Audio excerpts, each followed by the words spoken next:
All right. Okay. So welcome everybody. We're in Parshas Vayetzei. Now, last week we discussed. We discussed why why Yitzchak Avinu favored Esav, what he saw in Esav, and that Yaakov chapped the bracha from Esav.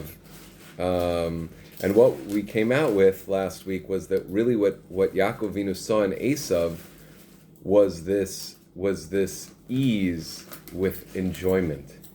He could take pleasure and delight in the world. He could receive and enjoy the world. Now, obviously, he twisted it and became a very egoistic, self-interested, obsessed kind of behavior, and sinned. He sinned a lot, but what he had was this ability to receive, to experience pleasure, to experience passion, the fire, the desire.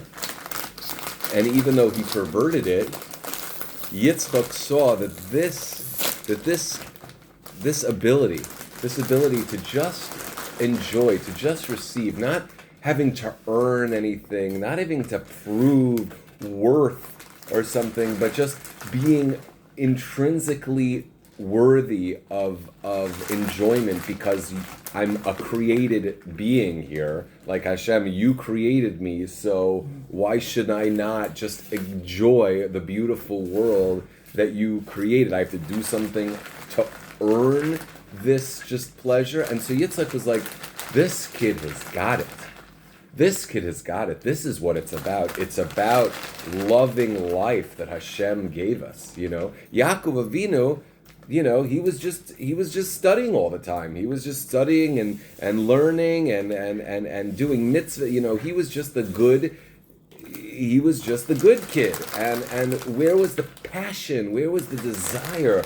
Where was this you never know if Yaakov Avinu felt he was unconditional worthy because he was always doing so many mitzvahs that it was never a shaila whether he's worthy or not. He was always doing the right thing.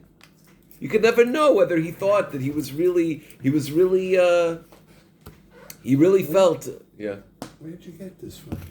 The Rebbe. Really? Yeah. Isn't that something? I've never, ever heard this. And so.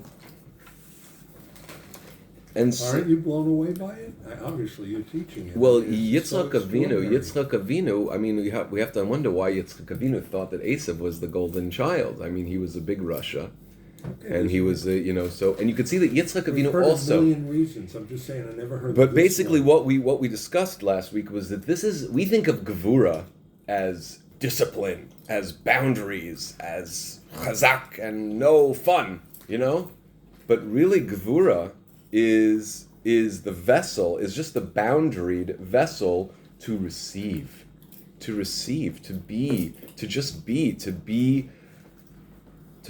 a vessel, and being a vessel means not having to do and to receive and to accomplish and to prove yourself. And a vessel is to be empty.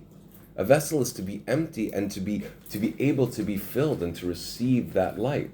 And you see Yitzchak Avinu, why did he love Esav? Because Tzayid B'fiv, he gave him great food. Yitzchak also, he was like sitting there just receiving God's life. And he loved the food. He could just enjoy the food. And so, but Rivka knew, like the mothers knew, that he could not cut it. He was not going to be able, whether Yitzchak Avinu thought that if he gave him Esav the bracha, then Esav would be able to do tshuva, or that would give him enough koyach to work through his issues, and become this Baal tshuva. But Rivka knew that Esav did not have it in him, and Yaakov he bought the bachar, he bought the firstborn. We said last week, why did Esav dismiss the bachar? He dismissed the firstborn because he says, oh, you need a firstborn to be worthy? I don't need no firstborn to be worthy. I'm worthy. I don't need a firstborn. I don't need some kind of title. I don't need some kind of external thing to be worthy? I'm worthy. Hashem made me. I'm worthy. So Yaakov Avinu now has taken on Esav's avot, Esav's bracha, Esav's this. You gotta tell him, you gotta do He was it here again. last week. He was here last So week. he knows this stuff? Well, I think it's do you remember from last week? absolutely extraordinary, only because I've never heard it. I know, it's Have amazing. you heard it? That was not here. Oh, He's come sick. around. So now we have Parshas Vayetzei, where Yaakov Avinu has to leave his cozy abode in the house of Yitzchak, learning full time. He has to leave the yeshiva, and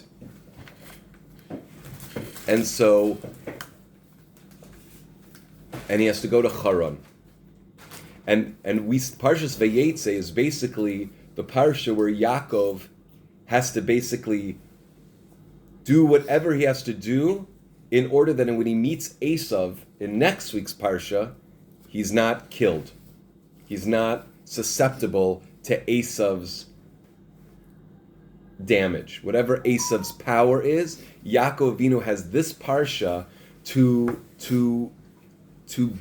do whatever he has to do to become immune to Esav's wrath.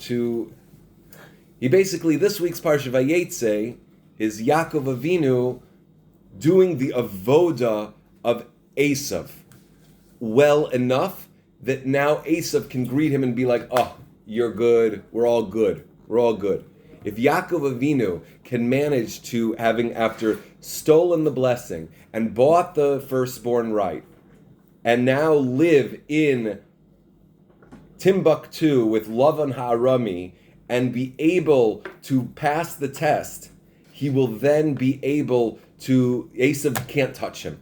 Esav won't be able to touch him because Yaakov Avinu will have taken the avoda of Esav and actually fulfilled it. So what is this? What are we talking about? What is Parshas Vayetzei that Yaakov Avinu has to do? And Yaakov Avinu, he's the Yid.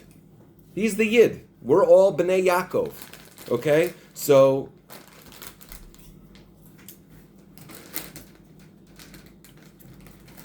okay. So he have to go to Haran, and Haran is for Haran af Hashem, the anger of Hashem. Okay? This is Yaakov Avinu having to go out into the darkness, into the anger of Hashem, into Lavan Arami, and thrive. How do you thrive? How does a person thrive there? It's very nice that you're connected to Hashem and everything's great when you're in the yeshiva, when you're in the kollel, and you're living in Yitzchak Avinu's house. Everything's great, but how can you stay connected to the Rebbeinu Shalom when you're out in the trenches, when you're out at work, when you're out in the world, when your people are cheating you and lying to you and tricking you and humiliating you and all? How are you going to be then? You're going to be connected to the Rebbeinu Shalom then? You're going to be all connected and holy then? What's going to be then?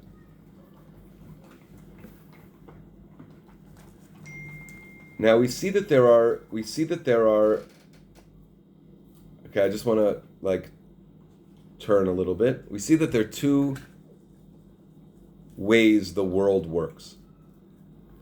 The night starts the day, and it goes night to day, right? That's how Hashem created the world. First there was evening, then there was morning. So you have the day that follows the night. That's how the world was created, right? And we say the first Mishnah of the whole Gemara, the whole Talmud, the first Mishnah is Me'ei Masai Kern Kriyishma Ba'arvis. When do you start reading? Can you start saying Kriyishma at night? Starting at night. However, when it comes to the tefillah, Shachris Mincha Maariv, right? Avram, Yitzchak, Yaakov, they each set one of the davenings. Avram Shachris, Yitzchak Mincha, Yaakov Maariv. So what's going on here? It's a different order. Starting in the day, starting with Shachris, then going to Mincha, then going to Maariv. So the end is Ma'ariv, not the beginning. End is Ma'ariv. And we say, well, it's maybe the tefillah is after the korbanos.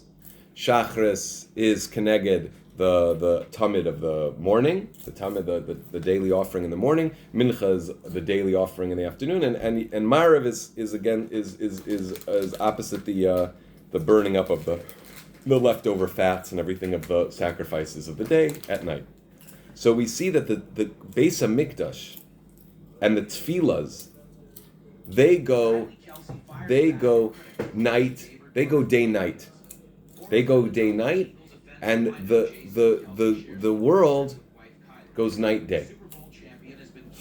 Goes night-day. I parent girls also. I give them good tips. Okay. Trying to turn it off. Kylie addressed the topic of her children's names. Kylie took issue with a line of questioning that asserted her. So we see that the when it comes to the Jewish day, the Beis HaMikdash day, the davening day, we start in the day and we go into the night.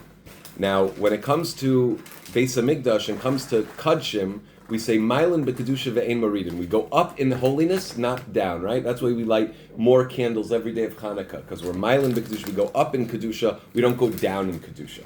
Okay, the direction is always up. So if day to night is the order when it comes to holiness, so then that means that as we go from day to night, we're getting holier. That means that the night is holier than the day. Okay? The night is holier than the day. Okay?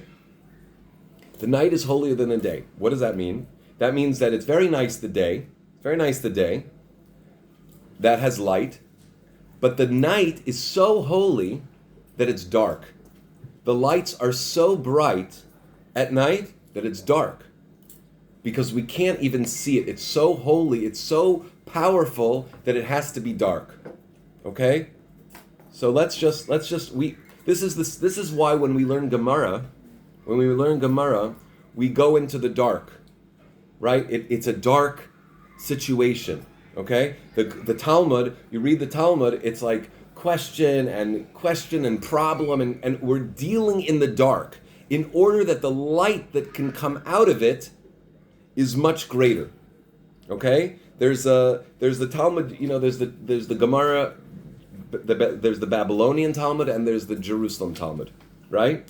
So the Babylonian Talmud is much more, circuitous, and it's dealing with all these issues and everything like that. Whereas the Jerusalem Talmud is much more straightforward. The question answer. The halacha is very clear, and so there's a netziv that discusses this, which explains that it's like a house. It's like a house with many, many rooms.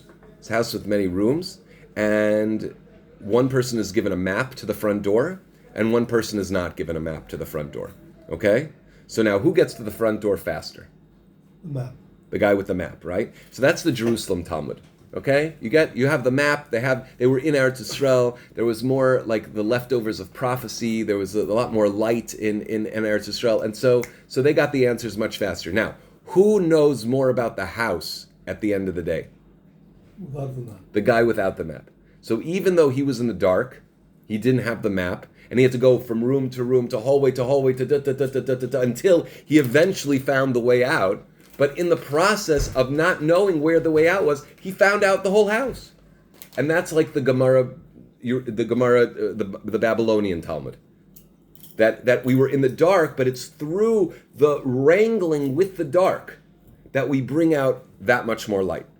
Okay? And that's what Parshas Vayetzei is. And Yaakov Avinu going to the dark, going in, and he's making Marav, right? Yaakov Avinu makes Marav, and he goes out to the dark, and what's the test? Can you stay connected? Can you bring out the light and stay connected to the Ribbono Shel Olam in darkness? Not when you're living in yeshiva, not when you're in Kollel, not when you're living in your in the house of Yitzchak in Avram. Can you go to the house of Lavan in the Haran and stay connected to the Rebbeinu Shalom? And this is, there are two. Okay, we're also in Kislev. Okay, Kislev. It's just, there are two. So these two modes, right?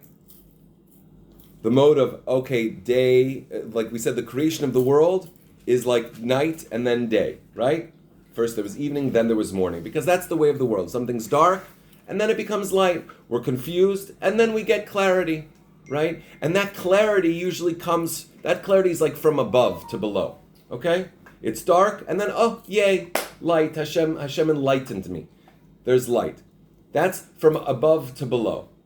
But when it goes from day to night, and the night is even higher, the reason the night is higher and the lights are higher is because I had to struggle, right? The light of the Gemara, where I struggle in it, and I come out after wrangling in the dark with a much deeper understanding, right? It's through this difficulty, these hostages, they were in the most terrible dark, and they came out with so much greater light than what they would have had they just spent the 2 years in college. Okay? They had so much deeper light through being in the darkness. So much that's light that that's light that we make.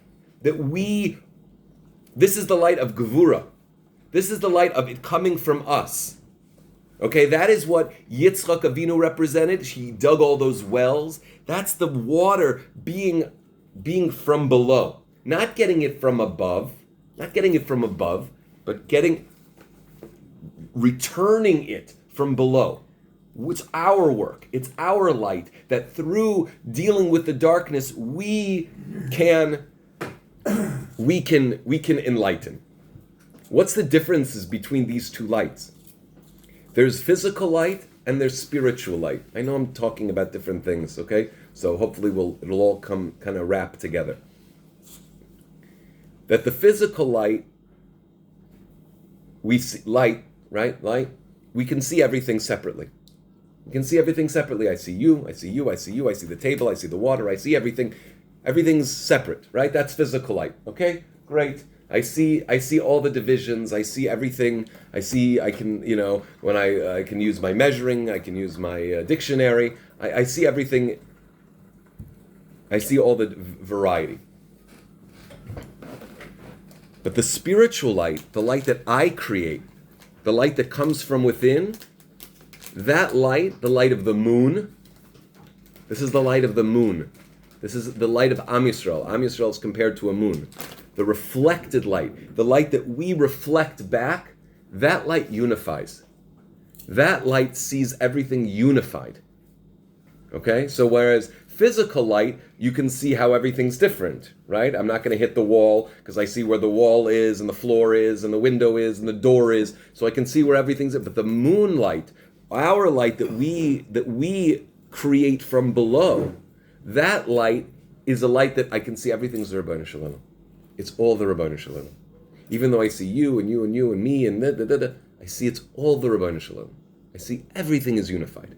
That's the light that I create. That's the light that I can see out and see that there's no difference. That's the light I need to create. I need to harvest. That I need to dig deep when I'm in the dark, when I'm in Haran, when I'm by Lavan, when people are tricking me and embarrassing me and treating me very poorly, and this is not going right, and that's not going right, and this is not going right. I have to use my eyes to see that everything's really one. That this is really all the Rebbeinu Shalom, and it's all Gevaldik.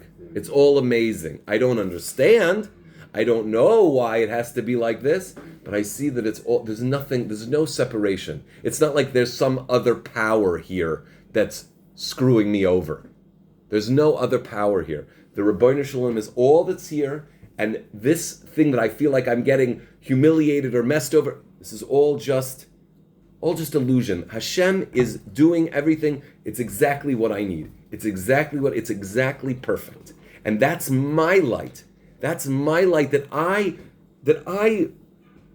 grow, that I develop, that's Am Yisrael, that's our Or Choser. That's our light that we return to the Ribbono Shel Olam. He gives us light. We see now, okay, it's great, it's light now, and I can see how everything's split up. And how everything's, this is this, and this is that, and this is that. Okay, but now what? Now I have to contribute my light. What's the light of Klal Yisrael? That no, even though everything looks split up, everything's really all one. Everything's all the Ribbono Shel Olam. Now bear with me, this is why I think, what does it mean that the moon complained? The moon complained when it was created. How can two kings share one crown?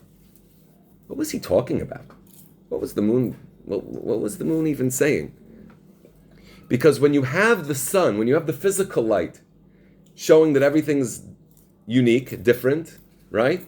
And then you have the spiritual light together to say everything's unified, well, now you don't know who's creating what. You don't, like the moon's like, excuse me, I'm the one that is allowing us to see that this is all you, Ribbono Shel Olam. But nobody knows that because the sun's light and the moon's light are both there. And so you can't tell who's creating the division and who's creating the unity. It just looks like it's all one happy family. Excuse me, we're two bodies here. You're telling us we're sharing one crown. It all looks hunky-dory, but that's because of me. Because my light is showing it's hunky-dory. His light is just showing you what it is. And my light showing you how it's all unified. We can't share this. He says, oh, you can't share this? Okay, you have to be diminished. You have to be diminished. So now the moon's light, now this spiritual light that shows that everything's all one is now, that's our job to bring back. And Geula is when the moon returns to its original glory, and this light it doesn't discount the physical light. The physical light, we still can identify you, and I can see how much money I have in my wallet. That's fine. But then I see that the moon's light is that I'm able to see that it's all, there's no other power here. There's no other cause. There's nothing else happening but the Ribbono Shel Olam. And so that's what Yaakov Avinu is faced with when he goes down to Haran. So what does he do? What does he do to prepare for this experience, for this test, to go to Haran? What does he do? He's going to go to the lion's den, and he's going to be faced with this test and this annoyance and this thing. And he has got to see that it's all the Ribbono Shel Olam. He's got to see that it's all the Ribbono Shel Olam all the time. And he's got to go with all of his emotions to the Ribbono Shel Olam. It's not about Lavan. It's not about Rachel. It's not about Leah. It's not about the kids. It's all with the Ribbono Shel Olam. So what does he do? I mean, because we get caught up. What's the problem? This light, the physical light, is while it illuminates and we can see, we can tell who's who and what's what, our eyes, we take in and we get really, really absorbed in what we see. And we really think that the bank is really going to evict me. Like, I really think that the bank has power. And I think that my wife has power. Oh, man. Okay, well, we'll get to the one. But the bank doesn't have or my employer, or the taxi driver, the other driver. I get, and I start, because that's what it looks like. It looks like if I need something, I got to take care of it. I got to go take care of it. If this guy ripped me off, I got to go take him to court. And if I want happiness, if I want some pleasure, I got to get it myself. No one's going to give it to me. I got to get it myself. However I feel fit to get it, I got to get it. Because look around, no one's doing it for me.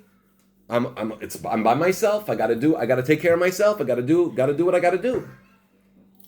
Well, you're saying that facetiously, right? No, I'm saying this is how it looks.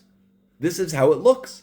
And Yaakov Avinu has to now go into the world and basically blind himself to this, because he can't be tricked at all.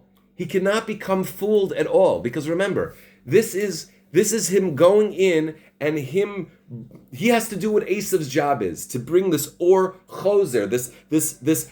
Okay, I'm going to be in the darkness, but I'm going to enlighten it. How am I going to enlighten? How am I going to transform the darkness? It's very nice to just stay away from the darkness, okay? Like I could just push the darkness away, but that's not what the job is. The job is to be in the darkness and transmute it, transform it, so that it's not a threat. And then I can have all this amazing pleasure with the Rebbeinu Shalom. He was robbed on the way to go to love. He was robbed. Yeah, so that was a awakening starting. It was coming with all kinds of gifts and riches, and the robbers took everything from him. And when he got there, he had nothing. So I think that there are two modes of avoda. There are two modes of avoda. There's the tzaddik and there's the Baal Tshuva. Okay, again, this is the same thing we're talking about again and again and again. The sun and the moon, the light direct and the light that I create, the light that comes from above and the light that I have to work in the trenches to uncover and let emerge. So this is also the tzaddik and the Baal Tshuva. The tzaddik is the guy who we never had a problem. Yaakov Avinu never had a problem, never had a struggle, didn't have an issue with this, didn't have an issue with that. Everything's like, imagine Yaakov Avinu. Imagine Esav taking, getting the bracha, and Esav being like his partner, and Yaakov Avinu marrying Rachel, and his life is just perfect. His life is just perfect from the beginning to end. Just a nice, beautiful, simple life in yeshiva, with a beautiful wife, and they're just so good, so happy. Like you. Well, but it's no. Then there's the Baal Tshuva. The Baal Tshuva is the one who falls into darkness. The one who falls into darkness, and it's through falling into darkness that he's able to have this reflected light, because he's fallen into darkness. Yitzchak Avinu was the father that really took on these surim. Right? Hashem said to Avram, Yitzchak, and Yaakov, your children are gonna sin. Who's gonna take on the Gehenim? Who's gonna take on the Gehenim? And Yitzchak Avinu says, let's split it, Hashem. None of the other fathers wanted to take it. Why? Because Yitzchak Avinu, he knew the Gevura. He knew that or choser, that reflective light, which Kislev is all about, reflective light. It's the bow. Right, the sign, the astrological sign of Kislev is the archer, the bow, which is as far as you pull back or as far as you pull down, that's as far as it's going to shoot. The farther you pull down, the deeper you go inside. That is the strength, and that tension is the power that you give to shoot your light. And so Yitzchak Avinu understood that being a Baal Tshuva was it. To go into the darkness and to be able to emerge, seeing it's all the Rebbeinu Shalom. It's all the Rebbeinu Shalom. I'm not, there's no other person, there's no other power that I'm dealing with. It's all the Rebbeinu Shalom. But it's only when you go to the darkness that you're able to reveal that. If someone is a billionaire and they say, I have bitachon. Like you. Well, without the billions, but I have bitachon. What do you mean you have bitachon? You've got $1 billion in the bank. How do you know? Maybe you do have bitachon. But let's do an experiment. Let's do a thought experiment. Let's imagine your bank account goes to zero. Let's see, you open up the newspaper. The bank account is zero. Now, how do you feel? Oh, you have bitachon, right? Bitachon means I'm not soymech on the money in the bank. And that's bitachon is somech on Hashem. It's better to have bitachon on money that's going to come in that you don't have yet than money in the account. So it's like if we don't go to that darkness, we're never going to be able to uncover that light. Because maybe yeah, maybe not. Maybe yeah, maybe not. Maybe you have bitachon, maybe not. But unless you get to minus, we're not going to know. We're really not going to know. And so Yaakov Avinu, he was the tzaddik, but now he had to go become the Baal Tshuva. But he wasn't going to start sinning. He's not going to start sinning. Shouldn't we say, though, Chalila, you should never know? I mean, everyone is put into the situations that they have to. But I'm just saying that it's very like I feel bad for the guy. I feel bad for the guy who has the father who's a billionaire. I feel bad for him. I feel bad for him because it's how does he ever know if he really has bitachon? He's working on bitachon. He says it, but how do you know? He doesn't have to go through it. He doesn't have to go through. He doesn't have to like bitachon is something that's forged and uncovered in difficulty, in lack. That's where bitachon is really created or revealed and brought to the surface. So people have health issues, people have other issues. But whatever issues people are dealing with, that's where they have to be digging deep to see that, okay, this is just Hashem. It looks really crazy. It looks really scary. It looks charon af, angry. It looks really angry. But I am going to hold fast that Hashem is here. Hashem is doing everything. I am with Hashem. He is my source of all of my comfort and everything like that. And so what does Yaakov Avinu do? So he's robbed, right? He's robbed. Yes. So I was kind of thinking that like he's taken, his money's all taken care of. He's considered kames. He's chashav kames. He's considered like a dead person. Yeah, it has nothing. Because there's none money. Now, sin is like a rasha is considered dead. A rasha is also considered dead in his life. So Yaakov Avinu kind of he wasn't sinning, but he became completely impoverished. Right. And so that was like his downfall. He was like chashav kames. This is like whether the sin did it or whether the poverty did it. And now he's got to, okay, Rabbanu Shalom, it's you and me. What does he do? He lays down. He lays down. Now the Rebbe asks a very interesting question, meaning, okay, so he just came, after he left Yitzchak's house, he spent 14 years, before going to Lavan, he spent 14 years in yeshiva. And in that 14 years, he did not sleep. He did not lay down to sleep. He maybe put his head on the stender, but 14 years, he did not lay down to sleep. And now he decides, he gets to the Holy of Holies. He gets to Hara Maria, he gets to Holy of Holies, Kodesh Kodashim. I'll lie down now. I'll take a nap. Now I'll take it. This is a good time to take a nap. What are you doing? He wasn't laying down to take a nap. He was laying down to get his head on the same level as his feet. His head and his feet were on the same level because he was saying, and he put rocks around his head, right just around his head, to protect from wild animals. Wild animals just around your head? What is that going to do? What's that going to do? Because what he was trying to guard against was the chayas ras, the wild animals of negative thinking, negative energy. He needed to protect himself. He needed to protect his mind. Our mind goes meshuga. Our mind is our biggest enemy to bitachon. It's our biggest enemy to bitachon. To thinking that Hashem is here, to this or choser, this light that sees everything is unified. Because yeah, you're just gonna believe in God. You're just gonna believe in God. You're just gonna think that it's just all God. Come on, man, you gotta do something. You gotta be practical. You gonna just let him get away with that? You're just gonna believe in God? You're gonna be talking like your brain is not your friend in this challenge. And so he put his brain on the same level as his feet. And said, Rabbanu Shalom, this is all you. I need help. I can't do this. That is the Or Choser, this reflective light that we bring back to the Rabbanu Shalom, seeing everything. There's no other power. There's no other koach. There's no other cause. There's no issue here. That's only when I let go of thinking I have to figure it out. I have to do it. I have to. No, Rabbanu Shalom, just give me clothes, just give me food. You'll get me through this. I'm with you. Anything that happens here, I can't even use my head. I have to get into just being in my body. To just be in my body. And the rocks that this rock, right? Our brain, right? We want to go to spirituality, and we want to go to, okay, and like we need to get into that. to the flesh, to just let, because Hashem is really ultimately, he's closest. His essence is in a certain sense most close to not my thinking, but just my cells, my flesh.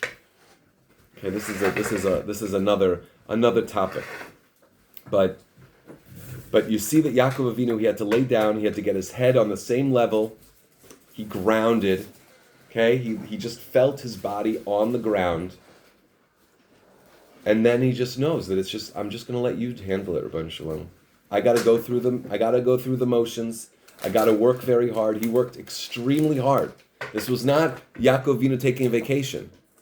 Right? This is bitachon that's not looking like a vacation, right? He worked day in, day out. He didn't say, okay, Hashem will take care of the sheep. He didn't do that. He did his work. He did his avoda. But he never for a second thought that Lavan was in charge. He never for a second thought that Lavan is going to decide his future. That Lavan is messing him over. Okay, Lavan messed him over here. He tried to protect himself with Rachel. It didn't work. Parshas Vayetzei is him holding cup by letting go of cup. He had this. The parsha starts of him getting down on the ground,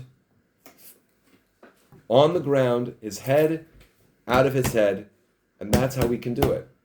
That's how we can do it. And Kislev, we read this parsha in Kislev because this is so connected to Kislev.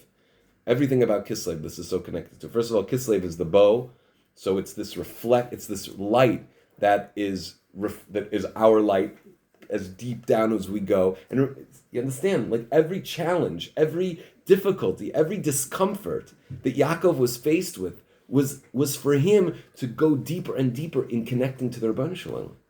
Oh, you're here too, and you're here too, and this too, and this too. And I'm not for 1 second going to run away from my discomfort feelings to go to Netflix. I'm not going to do it. I'm going to be with you, Rebbeinu Shalom. I'm going to be with you. I don't know why this is happening. I don't know why. I can't figure it out here. And it's not my job to figure it out here. I just know that you're here. I can feel you. I can just feel you without using my brain to try to think I have to figure it out. It's all on me to figure out. I have to figure out how to get the shvatim and have to get to this and have to get out of here. I'm just doing what I'm doing. And Rebbeinu Shalom, you're taking care of me. And we're Yaakov. Don't think that Yaakov was just some amazing guy, yeah. But it's not, these stories are not because, that's some fairy tale that someone, 4,000 years ago, he could maybe pull that off, but not me. No. This is exactly the life that we are living and that we are expected to be like Yaakov Avinu. To face the darkness where people trick us, people humiliate us, people treat us poorly, we get robbed, we get screwed around with. And we are connected to the Rebbeinu Shalom. We are generating this light from below. And we're seeing the world as a unified thing. It's not the physical light where we see everything in separate. It's our light that we, through the life that Hashem is giving us, with its ups and its downs and its downs and its downs, allowing us to reveal this light and to see it. And part of what keeps us from being able to do that is we think we have to take care of everything. We think we are in charge. We think it's all up to us. Very good. And so Yaakov Avinu starts out by saying, I'm laying down. I gotta lay down. I just gotta lie down here. Because before I take any move in any direction, I gotta know I'm not doing anything here. This is not up to me to figure it out. He was robbed? Yeah. Yeah. Right. Yeah. Because that was the low point. Well, that was the place where he realized, Yeah. I don't have anything. I don't have any. And that's really, even though we may have money in the bank, we have to be there. And when we don't get there, and we're relying on the money in the bank, or relying on this, or the good health, or the this, or the doctors, or whatever, so then Hashem is like, "Oy, chaval, he's not coming to me. He's not coming to me with his needing of his emotional support, with his emotional security. He's got his money, he's got his health, and so he's not coming to me with we're not emotionally connected." And so Hashem gets angry.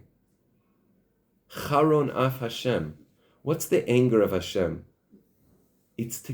I want a relationship where I'm hot for you.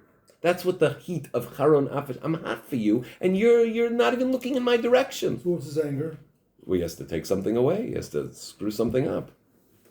Why? Because he's revengeful? No. Because he wants you to turn to He him. wants to get our attention. He wants to get to him. Right.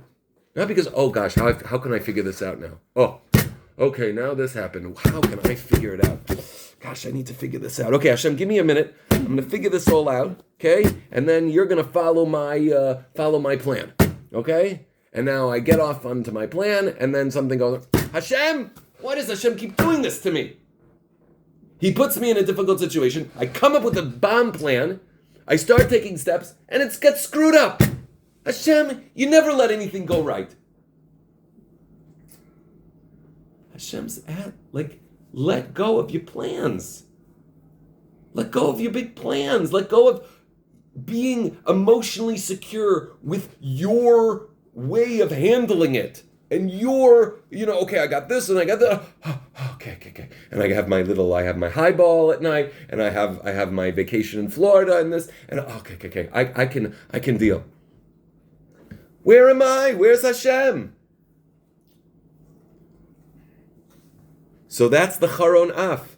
The Charon Af is the anger of Hashem. What? Because he's angry, because he's vengeful, because he's trying to get What's our... Harun, Yaakov Avinu went to Haran. Okay. Haran stands for Charon Af Hashem, Okay. the anger of Hashem. That the difficulties that we experience in the world are for us to surrender to Hashem, to seek better, getting our needs filled from Hashem. And when we're getting our needs of emotional security and emotional satiety from other things, then Hashem he's left with this Charon Af that he has to use because he loves us so much. He's so hot for us, that heat burns. And so he's got to kind of wake us up with that. Not because he's angry, like he hates us. Fakert.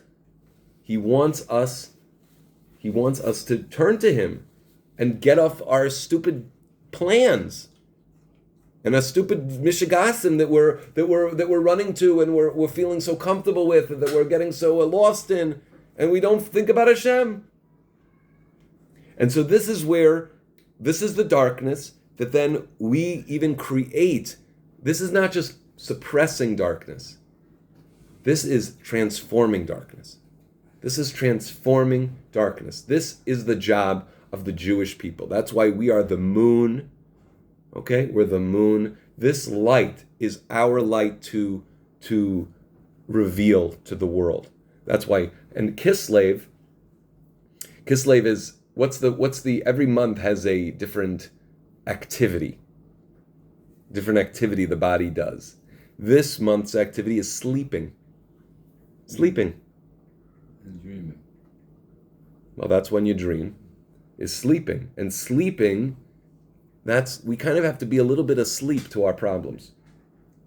Like, remember, the world, the light, the physical light shows us problems. This is this, and this is that, and this is the other thing. Oh, yeah.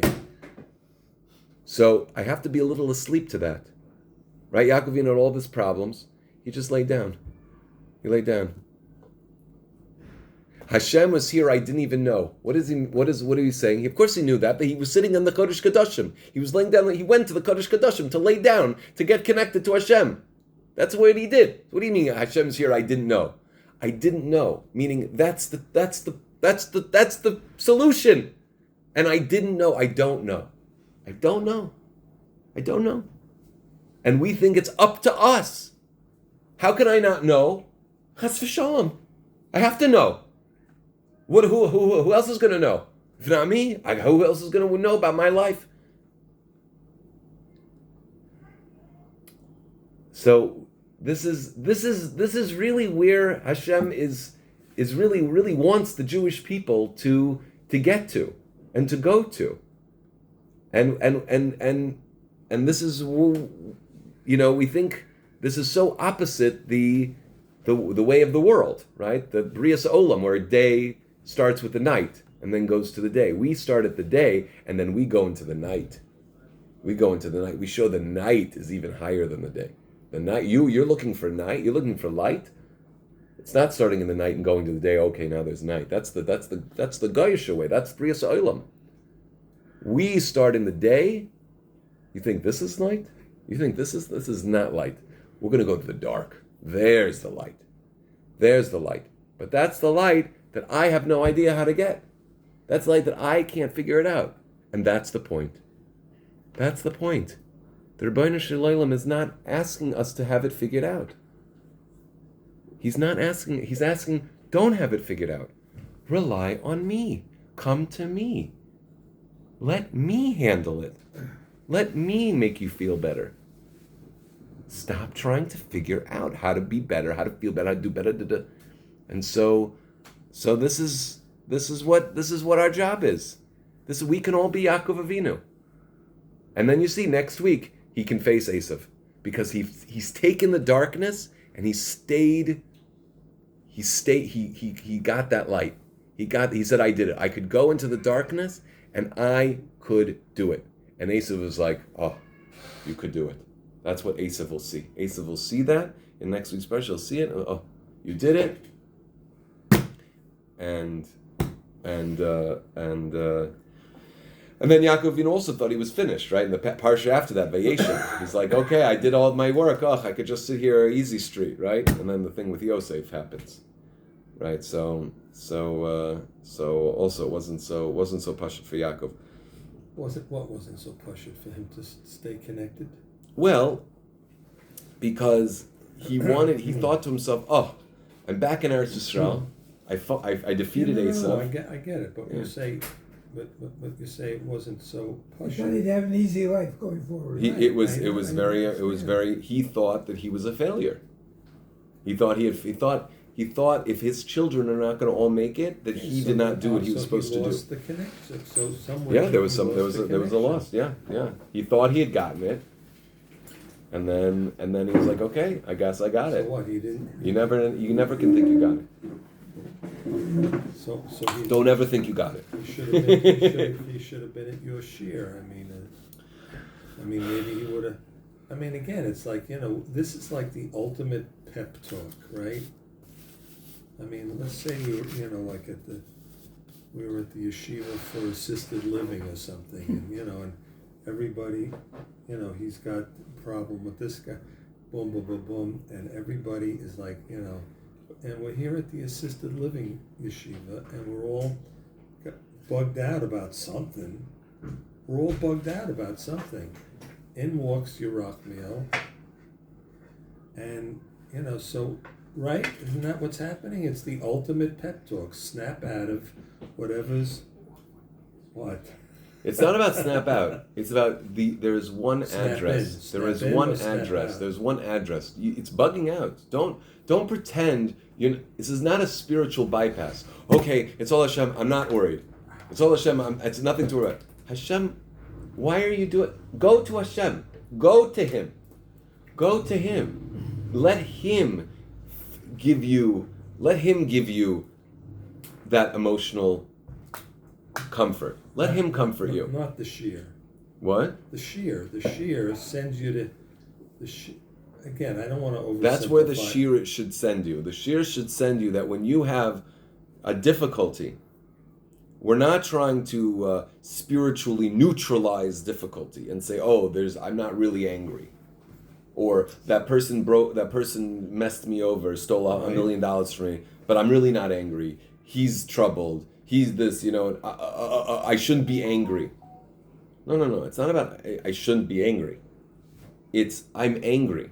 Where's the address for my anger? The address for my anger is the Ribbono Shel Olam. And it's about laying down where your head is no higher than your feet, and you're not going to figure it out. That's the part I like the most. Your head is not, you're not going to figure out why this happened, how am I going to... The Ribbono Shel Olam is going to give you comfort in your body, let you feel comfort. And then you can do it. And then he got up and he was just zippity-doo-dah. Zippity-doo-dah. What happened? Did something happen? I mean, Hashem just gave him that comfort. And a couple of weeks later, he gets hammered again. But he manages to just say, I still don't know. Hashem is here and I don't know. I just don't know. That's themselves out. I think they took his clothes too. I think he was in his underwear. That's what I read. And when he left, he had not only he had nothing when he went to look for his Rachel. Right. And imagine Lavan, he was used to when Yitzchak came, when Eliezer came to marry off his sister, came with camels and gold and everything. He's like, oh, finally the son of Rivka's coming to marry my daughter. He must be coming with all the... And this poor schlepper comes with nothing, but nothing. I know that story. Lavan's the real. He's the real victim in this. Okay, so this is what Kislev is about. Kislev is about this month. We're reading it now. It's about us being in the darkness and being able to dig deep in that darkness to reveal the light. And we see at the end of the light, and then the end of the month, the Hanukkah. That's the Am Yisrael saying, I see 1,000,000 soldiers, and I see we're 10 guys. That physical light shows me not gonna happen. Not gonna happen. Don't do that. Like, you're sunk. That's it. Forget it. Game over. And they're saying, no. We're not looking with the physical light. We're looking from the light that we have uncovered. And that light shows us that Hashem is doing everything. And we're gonna go. And they have the lights. Okay, and so that's the light, that's the moon, that's where we are where we have inside to reveal. So God bless. Thank you. Should help with Thanks, that. it was good.